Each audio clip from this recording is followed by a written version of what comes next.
Papurihan ngayon at magpakailanman. Sa ngala ng Ama, ng Anak at ng Espiritu Santo.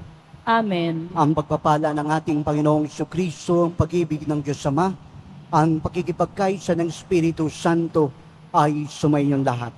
At sumaiyo rin. Magandang umaga mga kapatid. Sa araw na ito, patuloy tayong magpasalamat sa mga biyayang kaloob ng Diyos sa atin. Tandaan ito, ating parinitaas ang ating mga personal na kahilingan, ang kahilingan sa misang ito, at yung mga humihingi ng panalangin at kagalingan. Upang tayo maging karapat-dapat na gumanap sa banal na pagdiriwang, buong kababaang loob nating aminin ang ating mga kasalanan at humingi ng kapatawaran. Inaamin ko Sa makapangyarihang Diyos at sa inyo mga kapatid, na lubha akong nagkasala sa isip, sa salita, sa gawa, at sa aking pagkukulang. Kaya isinasamo ko sa mahal na Birheng Maria, sa lahat ng mga anghel at mga banal, at sa inyo mga kapatid, na ako'y ipanalangin sa Panginoong ating Diyos. Kaawaan tayo ng makapangyarihang Diyos, patawarin tayo sa ating mga kasalanan, at patnubayan tayo sa buhay na walang hanggan. Amen. Panginoon, kaawaan mo kami. Panginoon, kaawaan mo kami. Kristo, kaawaan mo kami. Kristo, kaawaan mo kami. Panginoon, kaawaan mo kami. Panginoon, kaawaan mo kami. Manalangin tayo. Ama naming makapangyarihan, pakundangan sa pagpapakumbaba ng anak mong masunurin, ibinangon mo sa pagkadapa ang sangkatauhang masuwayin. Ipagkaloob mo sa amin ang banal na kagalakan upang kaming sinagip mo sa kaalipinan ay magkamit ang iyong ligayang walang katapusan. Sa mamagitan ni Jesucristo kasama ng Espiritu Santo, magpas sa walang hanggan. Amen. Magsiupo muna po ang lahat. Pagbasa mula sa aklat ni Propeta Oseas. Ito ang sinasabi ng Panginoon. Masdan mo, siya'y muli kong susuyuin. Dadalhin ko siya sa ilang. Kakausapin ng buong giliw. At tutugon naman siya, tulad noong panahon ng kanyang kabataan, nang siya'y kunin ko sa lupain ng Ehipto. At sa araw na yaon, ang itatawag mo sa akin ay aking asawa at hindi na aking Baal. Ikaw ay magiging asawa ko magpakailanman, Israel. Mabubuklod tayo sa katuwiran at katarungan, sa matibay na pagmamahalan at sa kaawaan. Ikaw ay magiging tapat kong asawa at makikilala mo ako, ang Panginoon. Ang salita ng Diyos. Salamat sa Diyos. Pag-ibig ng Diyos ay ganap, sa tanan siya'y nahahabag. Pag-ibig ng Diyos ay ganap, sa tanan siya'y naghahabag. Pupurihin ko at pasasalamatan ang Diyos araw-araw. Di ako titigil ng pasasalamat magpakailanman. Dakila ang poon at karapat-dapat na siya'y purihin. Ang kadakilaan niya ay mahirap nating unawain. Pag-ibig ng Diyos ay ganap, sa tanan siya'y nahahabag. Sa alinmang lahi ang iyong ginawa ay papupurihan. Ihahayag nila ang mga gawa mong makapangyarihan. Ang karangalan mo at pagkadakilay ipamamalita, at isasaysay ko ang mga gawa mo na kahanga-hanga. Pag-ibig ng Diyos ay ganap, sa tanan siya'y nahahabag. Ang mga gawa mong makapangyarihay ipamamalita, sa lahat ng tao'y aking sasabihing ikaw ay dakila. Ihahayag nila ang lahat ng iyong mga kabutihan. Aawitin nila ang kabutihan mo't iyong kabaitan. Pag-ibig ng Diyos ay ganap, sa tanan siya'y nahahabag. Magsitayo na po ang lahat.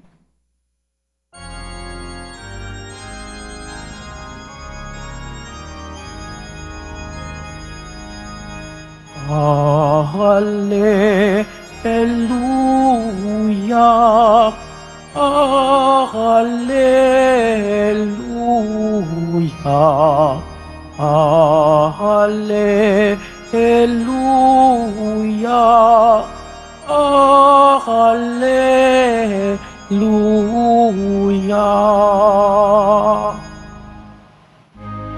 Si Kristo ay nagtagumpay, nalupig ang kamatayan,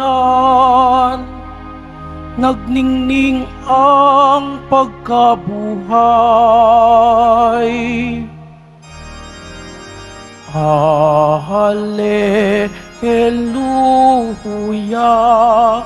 Hallelujah, Hallelujah,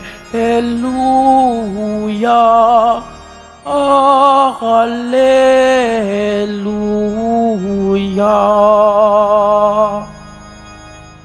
Tumainyo ang Panginoon. At sumaiyo rin. Ang mabuting balita ng Panginoon na ayon kay San Mateo.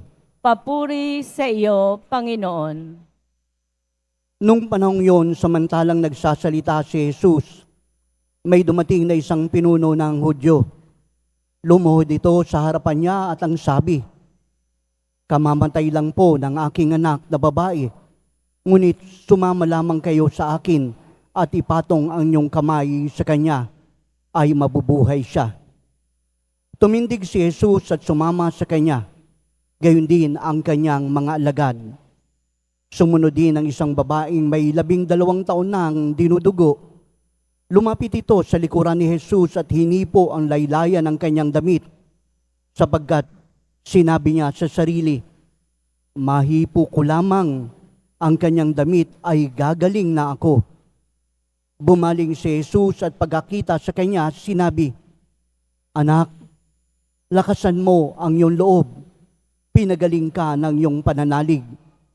Noon di gumaling ang babae.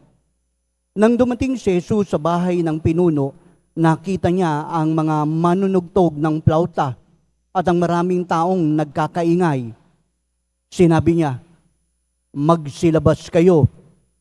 Hindi patay ang bata, natutulog lang." At siya'y pinagtawanan nila. Ngunit nang mapalabas na ang mga tao, pumasok siya, hinawakan ang kamay ng bata at ito'y nagbangon. At ang balita tungkol sa pagyayaring ito'y kumalat sa buong lupaing iyon.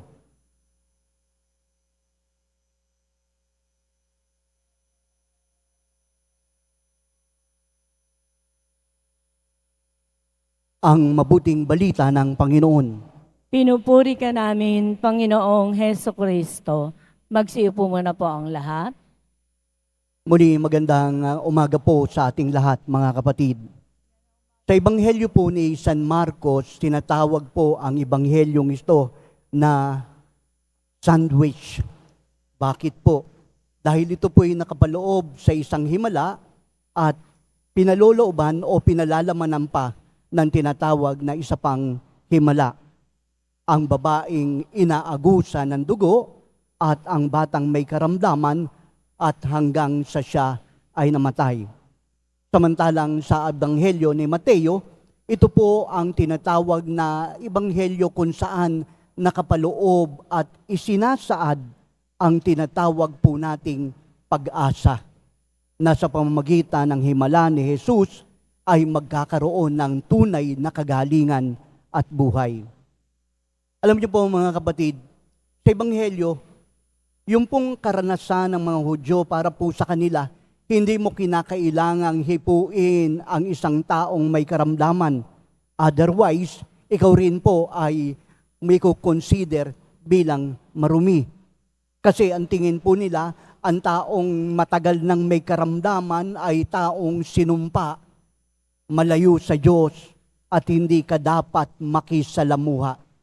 Much more, kung ang tao po'y isang patay na, lalong wag mong hahawakan dahil ikaw ay dudumi. Ngunit para kay Jesus, hindi po ito ang kanyang binigyan ng pansin, ang mga ritual, ang mga paniniwala, kundi ang ninanais niya ay ang kaganapan, kaginhawahan, higit sa lahat, ang buhay. Kaya hindi niya po pinansin at siya mismo ang nagtungo at hinawakan ang bata habang ang isang babae hinawakan naman siya. Mga kapatid, mga karamdaman na hindi po natin nauunawaan at ngayon sa buhay po natin, tayo rin po ay tinatawag din po na lumapit kay Jesus. Ngunit sa pagkakataon pong ito sa Ebanghelyo, pinakikita po sa atin na tayo ay may karumihan na hindi dapat din lapitan. Taglay po natin yung mga kasalanan na ito po ang nagbibigay sa atin upang mapalayo tayo sa Diyos. Ang mga bagay-bagay na ginawa natin na hindi po makatao, mga bagay-bagay na sa tingin po natin hindi po nasasaad at naayon sa ating pananampalataya. Kaya sa sarili po natin, batid po natin na tayo ay marumi. Kaya naman ang pagpunta po natin dito sa Quiapo, alam po natin sa sarili natin na ninikluhod tayo, nagpapakumbaba tayo dahil humihingi tayo na sana tayo po ay pakinggan sa kabila ng hindi natin pagiging karapat-dapat. Kung ganoon mga kapatid, sa Ebanghelyo, halos 2 himala ang binigay po sa atin. Ano po ito? Ito pong isang himala, binuhay ang isang bata, hinawakan ni Jesus ang kanyang kamay at bumangon ang bata. At sa 2 himala, ano po ang sinabi? Mahawakan ko lamang ang laylayan ay gagaling na ako. Ito po ang himalang dumaloy sa kanila at nagkaroon ng tunay na kagalingan at buhay. Parang tayo. Batid ko po na naririto tayo at sinasabi natin sa ating sarili, Panginoon, hindi ako karapat-dapat, ngunit mahipo ko lang. Madampian lang ng aking kamay ang iyong talampakan dito sa ating dambana ng Poong Jesus na sereno. Gagaling ako at magkakaroon ako ng tunay na kasagutan sa aking mga problema. Ito po yung pananampalataya, ito po yung pag-asa na pinanghahawakan natin. Kaya naman, kahit malayo ang Quiapo, kahit makikipagsiksikan ka, hindi mo pinapansin to dahil ang pinanghahawakan mo ang pag-asa na ikaw ay pakikinggan sa gitna ng napakaraming taong namimintuho sa Kanya. Mahawakan ko lang ang laylayan ng Kanyang damit, gagaling na ako. Mga kapatid, ito po yung mga himala na ating pong natatanggap. Kung ganoon, kapag tinignan po natin, ano nga ba talaga ang tunay na himala? Hindi naman po lahat ng tao doon sa Israel ay napagaling po ng ating Panginoon Kristo. Hindi po na lahat ng mga tinatawag po nating nanampalataya ay nagkaroon ng kagalingan. Kung ganoon, ano po ang himalang binibigay po sa atin? Ang himala ay ito. Ang tunay na himala. Hindi po himala ang ikaw ay mabuhay, hindi himala na ikaw ay magkaroon ng kagalingan. Ang himala po ay ang tanggapin mo kung ano ang iyong kalagayan. Mas madalas sa buhay natin, may mga nangyayari po sa atin na hindi natin tinatanggap. Mga karamdaman na hindi po natin matanggap. Mga problema na ayaw natin. Mga suliranin na lahat ng bagay na meron tayo, iniisip po natin na ito po ay pabigat, kaya't hindi natin matanggap. The greatest miracle is the miracle of acceptance. Kapag natanggap mo na ang bagay at ang kalagayan mo sa buhay mo, dito nagsisimula ang tunay na himala. Ang pagdulog po natin sa Poong Jesus Nazareno ay nangangahulugan at hinihingi natin ang tunay na pagpapala. Subalit ang pagpapala pong ito ay maraming pamamaraan. Maaring gumaling ka, maaring pakinggan ng iyong panalangin, maaring wakasan ang iyong pinagdaraan ng problema. Ngunit isa ang makatotohanan, ang himala ng pagtanggap. Kapag tinanggap mo na sa sarili mo na ito ang limitasyon mo, kapag tinanggap mo na sa sarili mo na ito ang iyong kapalaran, sa kabila nito lalapatan mo ng iyong pananampalataya na si Jesus lamang ang tunay na makapagpapagaling. Si Jesus lamang, ang poong Jesus Nazareno, ang siyang makapagbibigay ng pag-asa at tunay na buhay. Kapag natanggap mo na po ito, nangyayari ang tunay na himala. Bakit po? Kasi hindi na ikaw ang nagnanais, kundi ang Panginoon na ang siyang nagbibigay at nagpapala at nagbibigay ng kagalingan na tunay na pag-asa sa iyo na ikaw ay nasa gitna ng kadiliman at ngayon ay binibigay niya ng tunay na liwanag. Kaya naman para po sa ating mananampalataya sa poong Jesus Nazareno, magtiwala tayo dahil ang Ebanghelyo ay nagsasabi sa ating ibigay mo lamang ang iyong pagtitiwala at ang lahat ay posibleng mangyayari sa iyong buhay. Kaya naman bulong natin sa araw na ito, Panginoon, ang aking pananampalataya ay nanghihina at halos mamatay na. Ngunit naniniwala akong mahawakan ko lang ang laylayan ng iyong damit, ang krus na iyong pinapasan, ang talampakan na iyong naglakad, ako ay magkakamit ng tunay na kagalingan. Amen. Magsitayo na po ang lahat.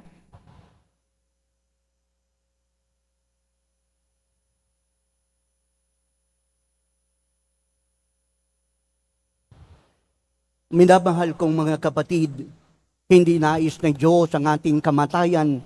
Nilikha niya tayo para sa buhay, ngunit mas pinili natin ang kamatayan sa bawat pagkakasala natin. Si Kristong tagapagligtas at nagbabalik sa atin ng sa buhay at lumapit tayo sa Ama sa pananampalataya niya. Ang ating tutugon, Ama ng buhay, pakinggan mo kami. Ama ng buhay, pakinggan mo kami. Ang simbahan naway maging tanda ng gawaing mapagpagaling ni Kristo sa pamamagitan ng pagmamalasakit ng mga may karamdaman sa katawan, isip at diwa. Manalangin tayo. Ama ng buhay, pakinggan mo kami. Ang mga doktor at mga nurse at yaong mga nag-aalaga ng mga may sakit, naway magpakita ng habag ng kahinahunan ni Kristo sa pag-aaruga sa mga maliit nating mga kapatid. Manalangin tayo. Ama ng ng buhay, buhay, pakinggan mo kami.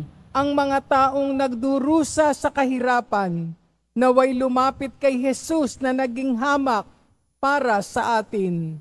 Manalangin tayo. Ama ng buhay, pakinggan mo kami. Ang mga pusong wasak, naway mapaghilom natin sa pamamagitan ng ating mabubuting gawa at salitang nagdudulot ng kasiyahan. Manalangin tayo. Ama ng buhay, pakinggan mo kami. Ang mga namayapa, naway masiyahan sa makinang nabukang liwayway ng buhay na walang hanggan. Manalangin tayo. Ama ng buhay, pakinggan mo kami. Diyos Ama, patuloy mo kaming hilumin sa lahat ng masama at hayaan mo ang iyong kabutihan ng magliwanag sa amin sa pamamagitan ng kapangyarihan ni Jesucristong aming Panginoon. Amen. Magsipo muna po ang lahat.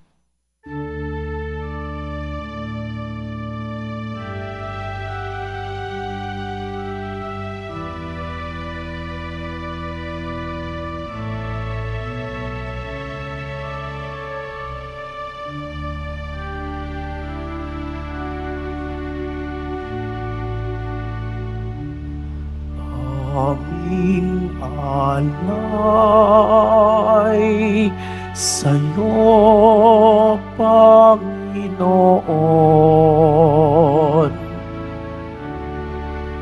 Ang tinapay at alak na iyong kaloob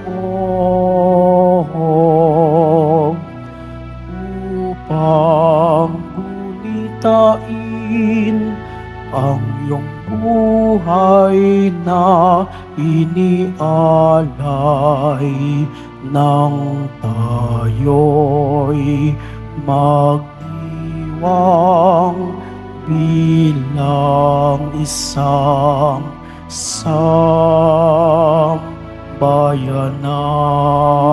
sambayanan. Magsitayo na po ang lahat. Mga kapatid, manalangin kayo pang ating paghahangin ng maging kalugod-lugod sa samang makapangyarihan sa lahat. Tanggapin nawa ng Panginoon itong paghahain sa iyong mga kamay, sa kapurihan niya at karangalan, sa ating kapakinabangan, at sa buong sambayanan niyang banal. Ama namin lumikha, ang paghahain namin sa iyong ngalan ay siya nawang aming dumalisay upang ito'y maging pagganap araw-araw sa aming paglipat sa buhay sa kalangitan. Sa mamagitan ni Jesucristo kasama ng Espiritu Santo, magpa sa walang hanggan. Amen. Sumainyo ang Panginoon, At sumaiyo rin. taas sa Diyos ang iyong puso at isipan. Itinaas na namin sa Panginoon. Pasalamatan natin ang Panginoong ating Diyos. Marapat na siya ay pasalamatan. Ama naming makapangyarihan, tunay ngang marapat na ikaw ay aming pasalamatan. Pinagbibigyan mong ito'y aming maihayag kahit ito'y walang anumang maidaragdag. Sa kadakilaan sa iyo ay likas. Sa pagpupuri namin nakikinabang ay kami rin ang iyong pinakikiharapan sa mamagitan ng iyong anak na minamahal. Kaya kaysa ng mga anghel nagsisiawit ng papuri sa iyo nang walang humpay sa kalangitan, kami nagpupunyi sa iyong kadakilaan. Santo, Santo, Santo, Panginoong Diyos ng mga hukbo, napupuno ang langit at lupa ng kadakilaan mo. O sana sa kaitaasan, pinagpala ang naparirito sa ngalan ng Panginoon. O sana sa kaitaasan, magsiluhod po ang lahat. Ama naming banali kong bukalan tanang kabanalan, kahit sa magitan ng iyong Espiritu gawin mong banalang mga kaloob na ito upang para sa amin maging katawan at dugo ng aming Panginoong Jesucristo. Bago siya pinagtiis ang kusang loob na maging handog, kinuha niya ang tinapay. Nagpasalamat sa iyo. Pinaghati-hati yun, iabot sa kanyang mga alagad at sinabi, tanggapin yung lahat ito at kanin. Ito ang aking katawan na ihahandog para sa inyo.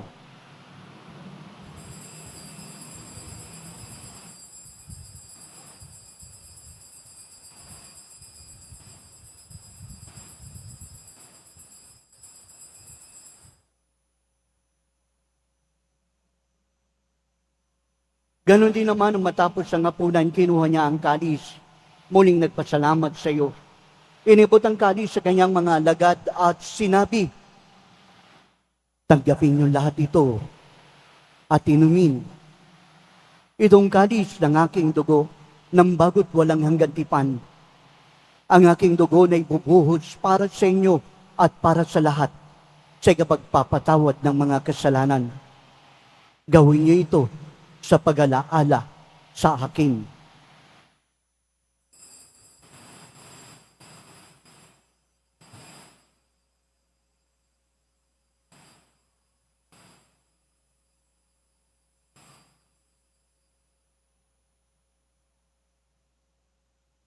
Magsitayo na po ang lahat. Ipagbunyi natin ang misteryo ng pananampalataya. Si Kristo'y namatay, si Kristo'y nabuhay, si Kristo'y babalik sa wakas ng panahon. Ang mga ginagawa namin ngayon ng pag-alala sa pagkamatay at muling pagkabuhay ng iyong anak. Kaya niyalay namin sa iyong tinapay na nagbibigay buhay, ang kalis na nagkakaloob ng kaligtasan. Kami nagpapasalamat dahil minarapat mo kaming tumayo sa harap mo para maglingkod sa iyo. Sinasama namin kami magkasalo-salo sa katawan at tugo ni Kristo ay mapuklod sa pagkakaisa sa pamamagitan ng Espiritu Santo. Ama, lingapin mo ang iyong simbahang laganap sa buong daigdig. Puspusin mo kami sa iyong pag-ibig. Kay San Francisco na aming Papa, ni Jose na aming Obispo, lahat ng mga pari, mga religyoso, diakono, at ang intensyon ng iyong bayan. Alalahanin mo rin mga kapatid namin na himlay na may pag-asang sila'y muling mabubuhay. Gayon din ang lahat ng mga pumanaw. Kawan mo sila't patuloyin sa iyong kaliwanagan. Kawan mo't pagindapating kami lahat na makasalo sa iyong buhay na walang wakas.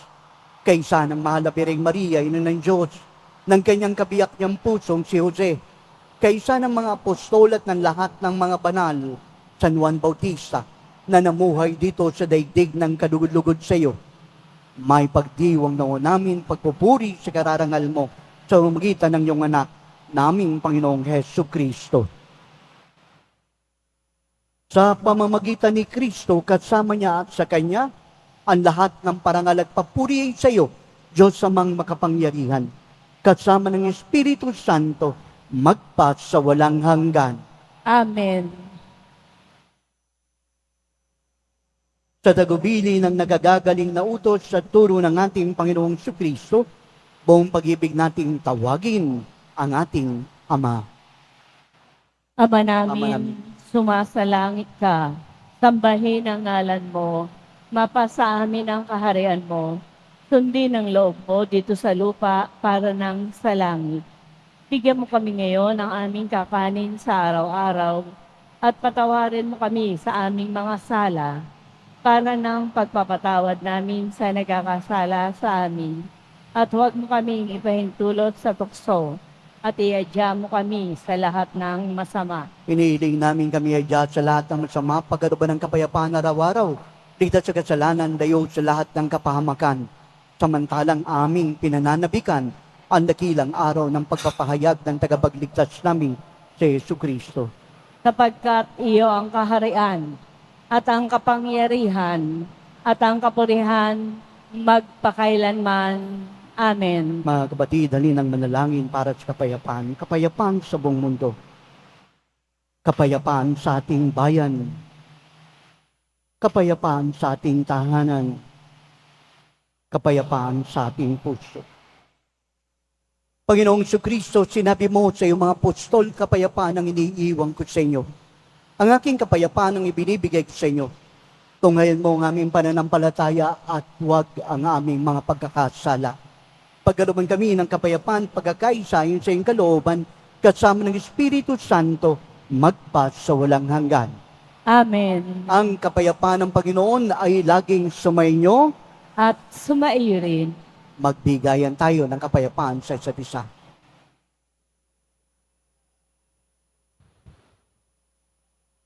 Kordero ng Diyos na nag-aalis ng mga kasalanan ng sanlibutan, maawa ka sa amin. Kordero ng Diyos na nag-aalis ng mga kasalanan ng sanlibutan, maawa ka sa amin. Kordero ng Diyos na nag-aalis ng mga kasalanan ng sanlibutan, ipagkaloob mo sa amin ang kapayapaan. Magsilot po ang lahat. Ito ang kordero ng Diyos. Ito siyang nag-aalis ng mga kasalanan ng sanlibutan. Mapapalad ang sa kanya'y patuloy na tumatanggap. Panginoon, hindi ako karapat-dapat na magpatuloy sa iyo, ngunit sa isang salita mo lamang ay gagaling na ako.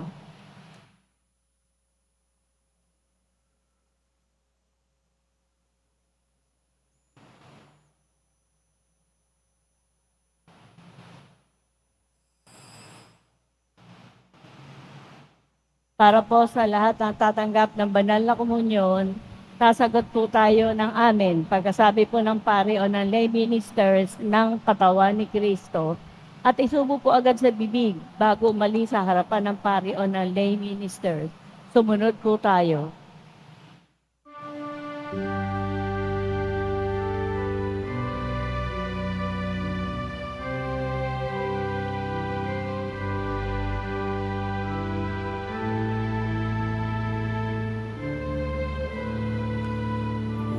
Umasa ka sa Diyos ang mabuting gawin at manahan kang ligtas sa lupa. lupain.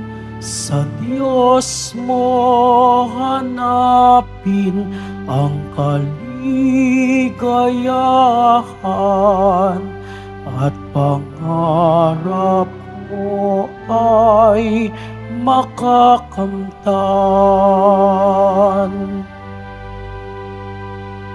Ang iyong sarili sa Diyos mo ilagak.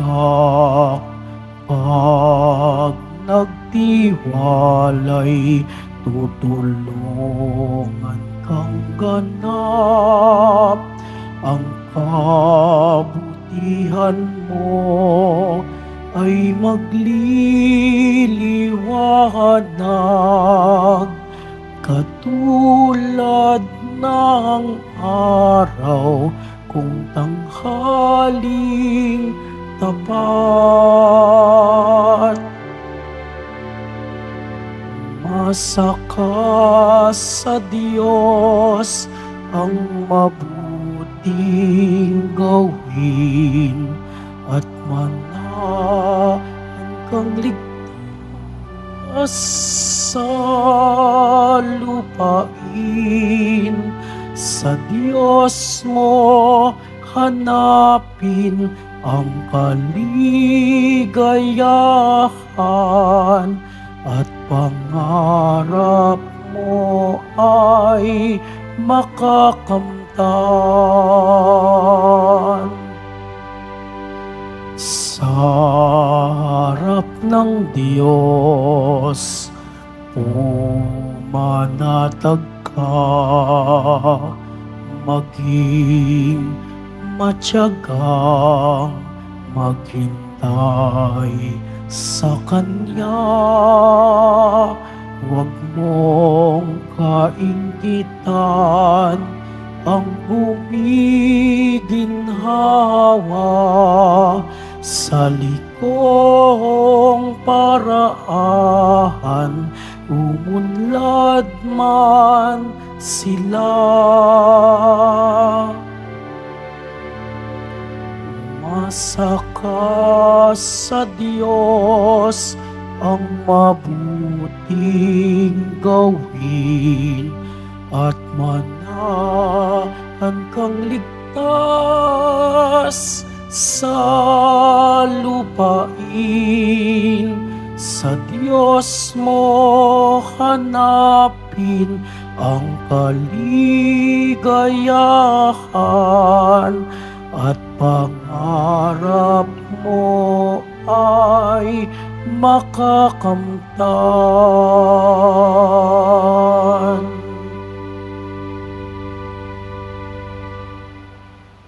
Announcement. Mabibili pa rin po ang opisyal na imahen ni Jesus Nazareno. Ang mga ito po ay mabibili lamang sa ating Parish Finance Office. Mga paalala po sa mga nagsisimba. Pagkatapos po ng misa, wiwisikan po ang lahat ng banal na tubig. Pinakikiusapan po ang lahat na manatili lamang muna sa inyong mga lugar. At tanging sa Quezon Boulevard o sa Plaza San Juan lamang po ang labasan ng lahat. Tumunod po tayo. Maraming salamat po sa inyong pagdalaw at pagsisimba sa Basilica Menor at Pambansang Dambana ni Jesus Nazareno. Magsitayo na po ang lahat.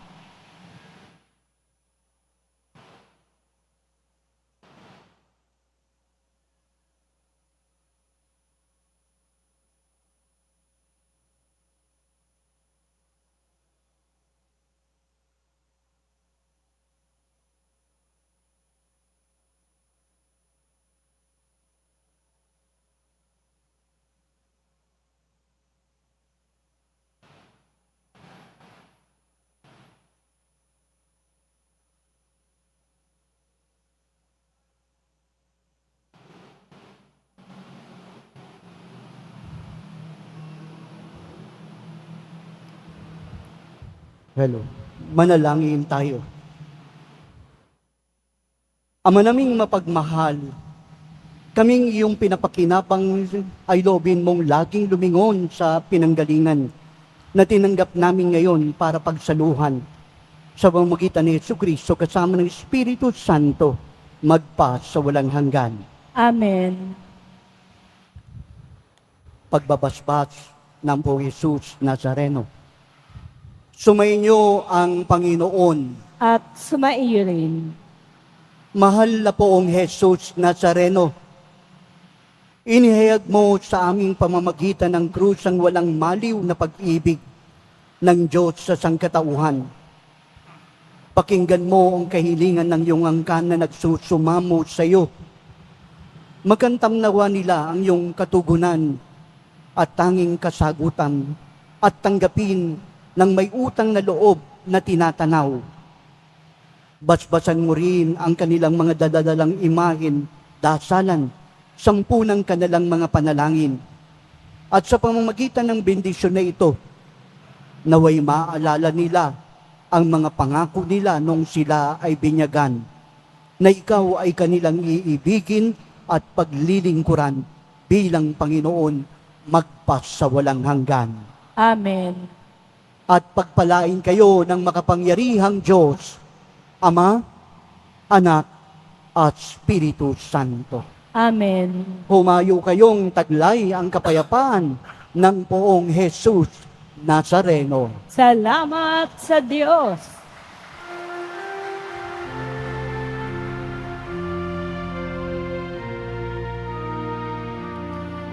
Nuestro Padre Jesus Nazareno, sinasamba ka namin. Pinipintuho ka namin, aral mo ang aming buhay at kaligtasan. Nuestro Padre Jesus Nazareno, iligtas mo kami sa kasalanan. Ang krus mong kinamatayan ay sagisag ng aming kaligtasan. Nuestro Padre Jesus Nazareno, dinarangal ka namin. Nuestro Padre Jesus Nazareno, niluluwalhati ka namin. Nuestro Padre Jesus Nazareno, dinarangal ka namin. Nuestro Padre Jesus Nazareno, niluluwalhati ka namin.